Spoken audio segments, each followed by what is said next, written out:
Hi, I'm Alicia Christoff. I teach in the English department at Amherst. Could you describe what it was like to be in Frost's library during Amherst Uprising? Yeah, um, it was it was difficult and powerful to be in the library during Amherst Uprising. So what I remember is I was teaching a class that was like at the same time as things were starting, and I'd gotten advance notice that this was going to happen, that there was going to be an action. And I remember part of what I was grappling with is I was like, oh, I definitely want to be there, and I want my students to be there. And I was just trying to think like, is it okay for us to go as a group? Or like, is it really important to them to walk out? Like, so will my like authorizing it kind of deflate the action for them? So I was like, I don't quite know what to do about that. But it wasn't a big deal. Like we talked about it and I was like, let's all go. And they were like, let's all go. And we walked over together as a group, which was amazing. And we came into the library, and I think things had already gotten started. So people were pouring in, and people were beginning to talk. And it's just like one of those things where you feel a shift in the atmosphere, right? Like you feel like something powerful is happening. Like it's a space that we're all like really habituated to. We're all really familiar with the library. We pass it in out. We sit there and do work. We have meetings, whatever. But like it's the same space that we'd always known, but completely altered, right? So just like filled with people, filled with energy. People just kind of like starting to be just like crammed into every space, sitting on the floor, standing around the edges of the room. And like our attention was directed at that moment, I'm pretty sure, to the organizers of the protest who were taking turns speaking and sharing aspects of their experience as Amherst College students of color, as Black women in this case, and sharing really difficult experiences that they've had and doing it in a really visceral way. They were feeling what they were talking about. It was really emotionally charged. And having the generosity to share with a larger group, with a larger community, what they'd been experiencing in a way that was expressing pain and expressing difficulty, but also like power, right? Like demanding change and saying, we know that things can be different. And we know that it is in our hands to help create this change. And we're angry, like we're angry that we have to be the ones to do that. Like you all are the adults, like you're the administration. What have you been doing? Right. But like really like seizing that and like getting other people to like join with them and to take on this project that's really like a radical reimagining of our campus space. Like just like they like change the library space, they're like more can happen. So it was this feeling of yeah, just like this power surge, right? And kind of people in the room coming together to hear what they had to say. It was like an electric charge. So powerful. Were there any conversations during that time that stick out in your memory? Yeah, a few. Um, I remember kind of as the group was gathered, um, and now it was like kind of in front of the circulation desk. I think this was around the moment when Catherine Epstein, the dean, had come in as well. But I remember one of my students, Callie Robinson, speaking up and saying he was kind of speaking as a Black man, and he was just speaking in support of the women who were really leading the movement, and saying how important it was to support them. And that really stuck with me.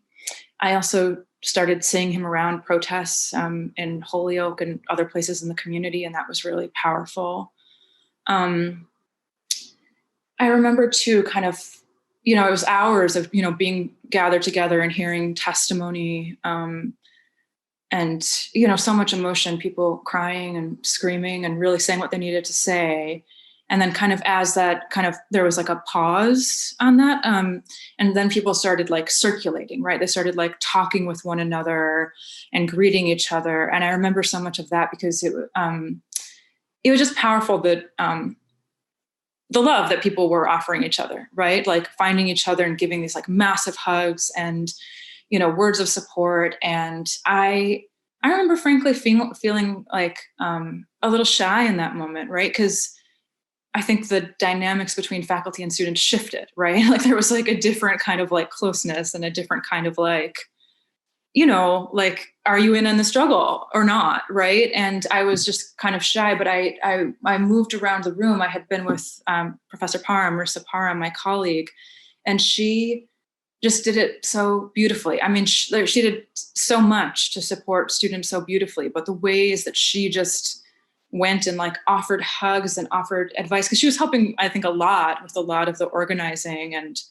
offering advice where it was needed about thinking about Amherst administration and how to do that, but just like in a human way, the way that she was with students and the ways that she then also just like took me along and showed me how to do that work too. It was really incredible, and I'll never forget that. I mean, I've learned so much having her as a senior colleague, and that's something I'll never forget. But I remember, if it's okay to jump there, a really powerful moment in one of my classes. So I was teaching at that time a course called Literature and Psychoanalysis, a fairly big class for an English class, like 35 students. And we were reading The Bluest Eye, the Toni Morrison novel, the amazing Toni Morrison novel. And I was really happy that that's what was on the syllabus, because a lot of our conversations that grew out of processing the uprising could continue. But we had a tough moment. We had an auditor in the class, a retired woman from the community who had asked if she could sit in on the class. And I said, sure. And so she'd been in the class all semester, and, it was really wonderful to have her. But I don't think she kind of understood as much what was happening on campus. I don't think she felt it with us, being a different kind of participant in that community. And she found this way that I think was of like pushing back, or maybe just expressing that she didn't understand. She's a white woman.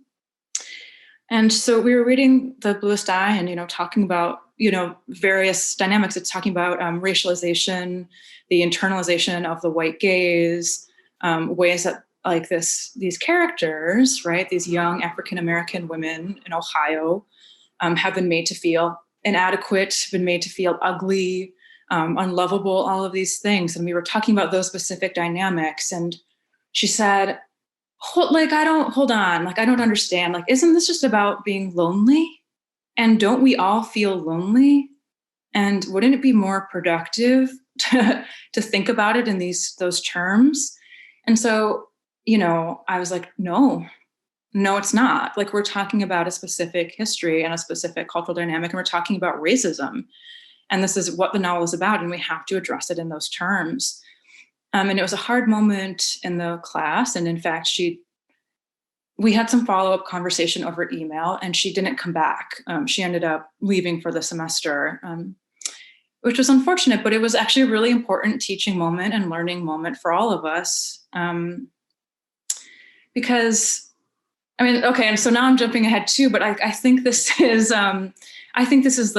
one of the biggest impacts of Amherst Uprising and what these student organizers were after, and the thing that we still have to grapple with, right? Which is to like fight against these like neoliberal logics of inclusion, right? That like aim for a kind of like color blindness, race blindness, that try to kind of like, under the guise of being inclusive, right, and accepting, kind of try to sweep difference and to sweep historical disparity and oppression under the rug, right? And like, I think like that's what was happening, even though it was a well-meaning gesture, right? Like, we all feel lonely, so we can all relate, right? But like, in fact, that's an erasure of history, an erasure of a particular kind of experience.